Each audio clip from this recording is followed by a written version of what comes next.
언젠가 임권택 감독이 배우 신현준을 두고 장군의 아들 시절 하야시 역을 맡았던 신현준이 일본어를 하지 못해서 징징 울었다고 회고하는 걸 들은 적이 있습니다. 매서운 눈빛에 검은 하우리를 걸쳤던 그 양아치 두목 하야시 역은 배우 신현준의 출세작이었죠. 하지만 사실은 신현준이 그렇게 일본어를 유창하게 구사할 필요는 없었습니다. 장군의 아들 김두한의 맞수였던 명동 패거리 두목 하야시는 사실 조선인이었기 때문입니다. 또 영화 장군의 아들에서처럼 김두한과 불구대천의 앙숙 관계는 아니었습니다. 충돌도 있었지만 대개는 좋은 관계를 유지했고 김두한과 이권을 나누기도 했으니까요. 세상사 대부분이 그렇듯 알려진 바와 그 속내는 다르게 마련이지만 김두한의 경우는 그 간극이 매우 큰 사람 중 한 명입니다. 일단 장군의 아들이라는 영화 타이틀부터가 논란의 대상입니다. 물론 김좌진 장군의 어머니와 본처까지도 김두한을 김좌진의 아들로 인정했고 안동 김씨 족보에도 올라있는 마당에 김두한이 김좌진의 아들이 아니라고 우길 만한 증거는 없습니다. 그 사실을 의심하게 만드는 것은 오히려 김두한 본인의 그칠 줄 모르는 뻥입니다. 김좌진이 김옥균의 양자로 들어갔으니 자신의 양할아버지가 김옥균이라 주장하는 것도 실소를 금치 못할 일이지만 그와 관련된 중요한 사건이 벌어진 시간적 배경과 내용과 관련 인물들에 대해서도 뒤죽박죽 얘기를 하니 지금 이 양반이 거짓말을 하는 건지 참말을 하는 건지조차 헛갈리게 만들었기 때문입니다. 분명한 것은 그는 깡패였습니다. 협객이니 야인이니 아무리 좋은 말을 갖다 붙여도 결국은 깡패였습니다. 드라마 야인시대에 보면 독립군이 되기 위해 만주로 떠나려는 김두한에게 종로의 상권을 지키는 것도 독립운동이라고 누군가 설득하는 장면이 나옵니다. 그런데 그 상권을 지켜주는 대가로 상납받는 것은 예나 지금이나 유구한 조폭이란 이름의 양아치들의 생존 방식이죠. 드라마 야인시대가 인기를 끌 무렵 김두한의 후배 야인들이 제작 현장에 초대된 적이 있는데 그 야인들 가운데는 70년대 명동을 장악했던 조폭 신상사파의 두목 신창현도 있었습니다. 그 아래로 내려가면 김태촌, 조양은 등 우리에게 낯익은 이름들이 등장하게 됩니다. 결국 김두한은 깡패였습니다. 그는 깡패답게 단순했고 잔인했습니다.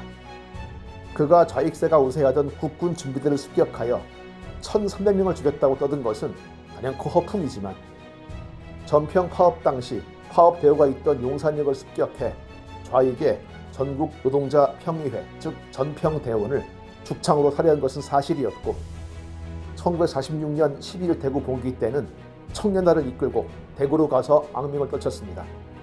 그는 어려서부터 절친한 친구였으며 좌익 쪽에 섰던 정진영까지 살해하고 말았죠. 살인극을 일삼다가 미 군정에 체포된 그는 사형을 선고받지만 장택상 등의 비호로 살아남습니다. 머리는 비상했다고 하지만 그 비상함을 가려버릴 만큼 단순한 성품이었던 그는 그것이 나라를 위하는 길로 알았습니다. 우익들은 김두한이 칼을 휘두르고 죽창을 쑤시고 돌아오면 장택상이 그런 것처럼 김동지, 당신이 나라를 구했소 하며 그 단순 무식 과격한 깡패의 길을 돕고 놓았습니다.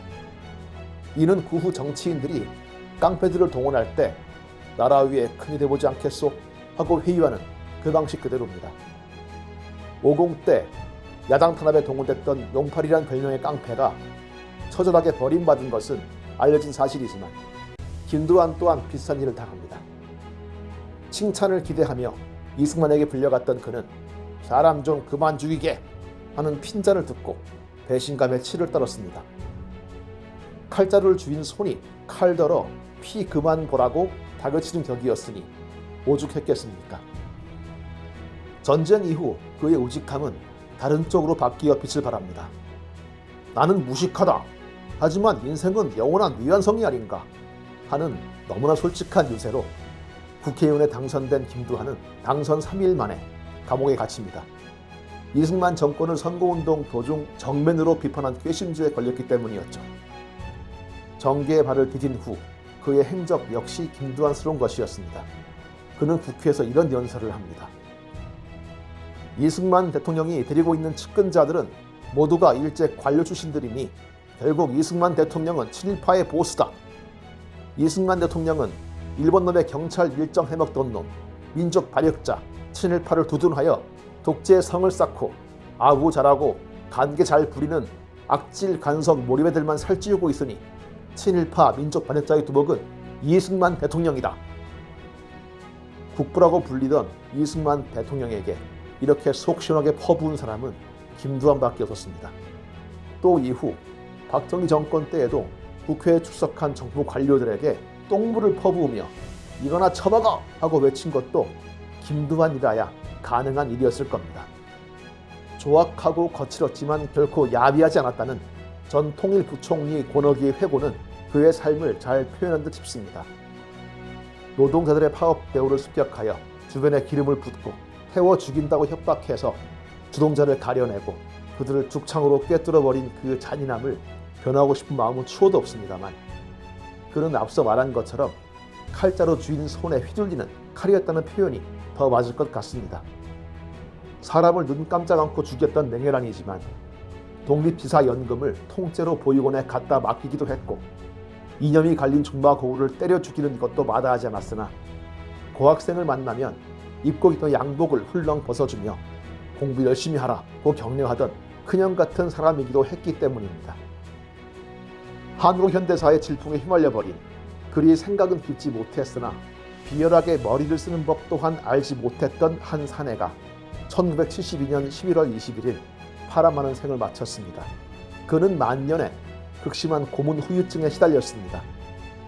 국회에서 똥물을 퍼부은 이후 중앙정보부에 끌려가 엄청나게 두들겨 맞았고 천하의 김두한도 매 앞에서는 장사가 아니었던 겁니다.